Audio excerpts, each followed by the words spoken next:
Hi friends, welcome to my channel. ಇವತ್ತಿನ recipe ಬಂದು super ಆಗಿರೋ ಒಂದು ಹೆಲ್ದಿ ರೆಸಿಪಿ. ಅದು ಮೆಂತ್ಯ ಸೊಪ್ಪು ಮತ್ತು ಸಬ್ಬಕ್ಕಿ ಸೊಪ್ಪು ರೈಸ್ ಬಾತು.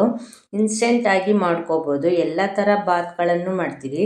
ಈ ಥರ ಡಿಫ್ರೆಂಟಾಗಿ ಸಬ್ಬಕ್ಕಿ ಸೊಪ್ಪು ಹಾಕಿ ಮಾಡೋ ಬಾತು ತುಂಬ ರುಚಿಯಾಗಿರುತ್ತೆ. ಎಲ್ಲ ಬಾತ್ಗಳಷ್ಟು ಟೈಮ್ ತೊಗೊಳ್ಳಲ್ಲ, 5 ನಿಮಿಷದಲ್ಲಿ ಮಾಡ್ಕೋಬೋದು. ಮಕ್ಕಳ ಲಂಚ್ ಬಾಕ್ಸ್ಗೂ ಬೆಳಗಿನ ಬ್ರೇಕ್ಫಾಸ್ಟ್ಗೂ ಅಷ್ಟೇ ಬೇಗನೆ ಮಾಡ್ಕೋಬೋದು. ಸೂಪರ್ ಆಗಿರುವಂಥ ಮೆಂತ್ಯ ಸಬ್ಬಕ್ಕಿ ಬಾತ್ ಹೇಗೆ ಮಾಡೋದು ಅಂತ ನೋಡೋಣ. ನಾನು ಸಬ್ಬಕ್ಕಿ ಸೊಪ್ಪು ಮತ್ತು ಮೆಂತ್ಯ ಸೊಪ್ಪನ್ನ ಸಣ್ಣದಾಗಿ ಹೆಚ್ಚಿಟ್ಕೊಂಡಿದ್ದೀನಿ. ಈಗ ಮಸಾಲೆಗೆ ಚಕ್ಕೆ, ಲವಂಗ, ಬೆಳ್ಳುಳ್ಳಿ, 1 ಇಂಚು ಶುಂಠಿ, ಹಸಿರು ಮೆಣಸಿನ್ಕಾಯಿ, ತೆಂಗಿನಕಾಯಿ ತೊಗೊಂಡಿದ್ದೀನಿ. 4 ಟೊಮೆಟೊ, 2 ಈರುಳ್ಳಿ ತೊಗೊಂಡಿದ್ದೀನಿ, ಸಣ್ಣದಾಗಿ ಹೆಚ್ಚಿಟ್ಕೊಂಡಿದ್ದೀನಿ. ಒಗ್ಗರಣೆಗೆ ಪಲಾವ್ ಎಲೆ, 1 ಇಂಚು ಚಕ್ಕೆ, 4 ಏಲಕ್ಕಿ ಮತ್ತು 1 ಸ್ಟಾರು ತೊಗೊಂಡಿದ್ದೀನಿ. ಈಗ ಮಸಾಲೆ ರೆಡಿ ಮಾಡ್ಕೊಳ್ಳೋಣ. ನಾನು ಮಸಾಲೆಗೆ ಬೇಕಾದ ಎಲ್ಲ ಐಟಮ್ಸ್ನು ಜಾರ್ಗೆ ಹಾಕ್ಕೊಳ್ತಿದ್ದೀನಿ. ಕೊತ್ತಂಬರಿ ಸೊಪ್ಪು ಹಾಕ್ಕೊಂಡು ಗ್ರೈಂಡ್ ಮಾಡ್ಕೊಳ್ತೀನಿ. ಈಗ ನೋಡಿ ಮಸಾಲೆ ರೆಡಿಯಾಗಿದೆ. ನಾನೀಗ ಒಂದು ಕುಕ್ಕರ್ ಇಟ್ಕೊಂಡು ಎಣ್ಣೆ ಹಾಕ್ಕೊಳ್ತೀನಿ.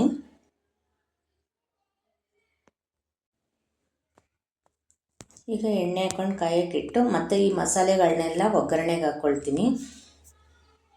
ಪಲಾವ್ ಎಲೆ, ಚಕ್ಕೆ, ಏಲಕ್ಕಿ ಮತ್ತು ಕಲ್ಲು ಹಾಕ್ಕೊಂಡಿದ್ದೀನಿ. 1 ಸ್ಟಾರು ಹಾಕ್ಕೊಂಡು ಫ್ರೈ ಮಾಡ್ಕೊಳ್ತೀನಿ. ಈಗ ಈರುಳ್ಳಿ ಹಾಕ್ಕೊಳ್ತಿದ್ದೀನಿ. ಇದನ್ನು ಅಷ್ಟೇ ಕೆಂಪಗಾಗೋವರೆಗೂ ಫ್ರೈ ಮಾಡ್ಕೋಬೇಕು.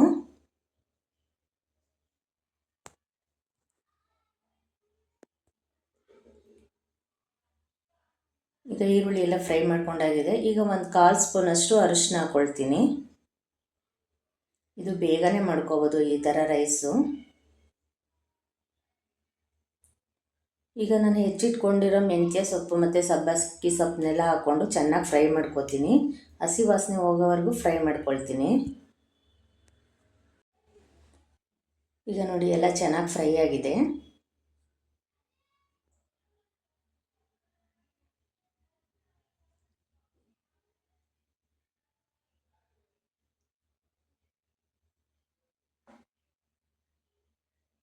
ನಾನು ಇದಕ್ಕೆ ಮಸಾಲೆ ಹಾಕ್ಕೊಳ್ತಿದ್ದೀನಿ. ರುಬ್ಬಿರೋ ಮಸಾಲೆನ ಹಾಕ್ಕೊಂಡು ಇದನ್ನು ಅಷ್ಟೇ ಫ್ರೈ ಮಾಡ್ಕೋಬೇಕು.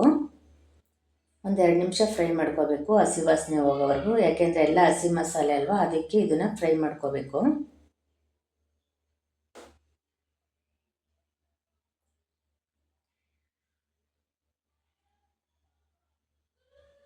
ಈಗ ಟೊಮೆಟೊ ಹಾಕ್ಕೊಂಡು ಸಾಫ್ಟ್ ಆಗೋವರೆಗೂ ಇದನ್ನು ಅಷ್ಟೇ ಫ್ರೈ ಮಾಡ್ಕೋಬೇಕು.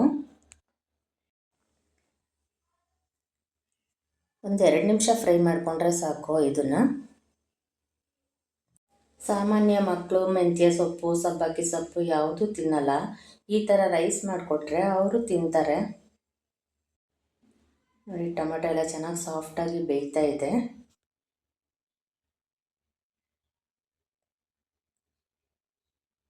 ಈಗ ಟೊಮೆಟೊನೂ ಅಷ್ಟೇ ಚೆನ್ನಾಗಿ ಫ್ರೈ ಆಗಿದೆ. ನಾನು ಇದಕ್ಕೆ 1/2 ಸ್ಪೂನಷ್ಟು ಗರಂ ಮಸಾಲ ಹಾಕ್ಕೊಳ್ತೀನಿ.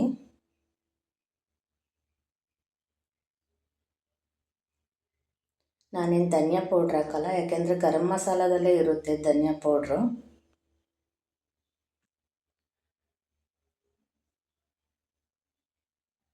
ಈಗ ನಾನು ನೀರು ಹಾಕ್ಕೊಳ್ತಿದ್ದೀನಿ.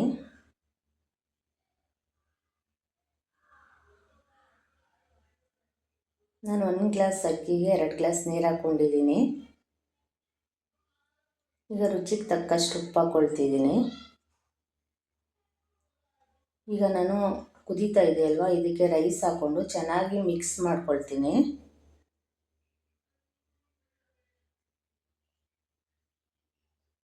ಇದೆಲ್ಲ ಮಿಕ್ಸ್ ಮಾಡ್ಕೊಂಡಿದ್ದೀನಿ. ಲಿಡ್ ಕ್ಲೋಸ್ ಮಾಡಿ 2 ವಿಷಲ್ ತೊಗೋಬೇಕು.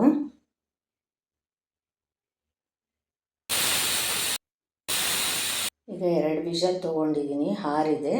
ಇದನ್ನೆಲ್ಲ ಚೆನ್ನಾಗಿ ಮಿಕ್ಸ್ ಮಾಡ್ಕೊಳ್ಳೋಣ. ಈ ಥರ ರೈಸ್ ಮಾಡಿಕೊಂಡ್ರೆ ಬೇಗನೂ ಆಗುತ್ತೆ ಲಂಚ್ ಬಾಕ್ಸ್ಗೆಲ್ಲ.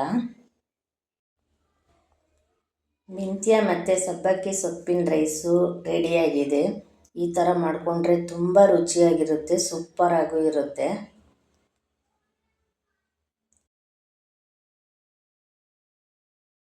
ಈ ರೆಸಿಪಿ ನಿಮ್ಗೆ ಇಷ್ಟ ಆಗಿದ್ದರೆ ಲೈಕ್ ಮಾಡಿ, ಶೇರ್ ಮಾಡಿ, ಕಮೆಂಟ್ ಮಾಡಿ, ಸಬ್ಸ್ಕ್ರೈಬ್ ಮಾಡಿ. Thank you.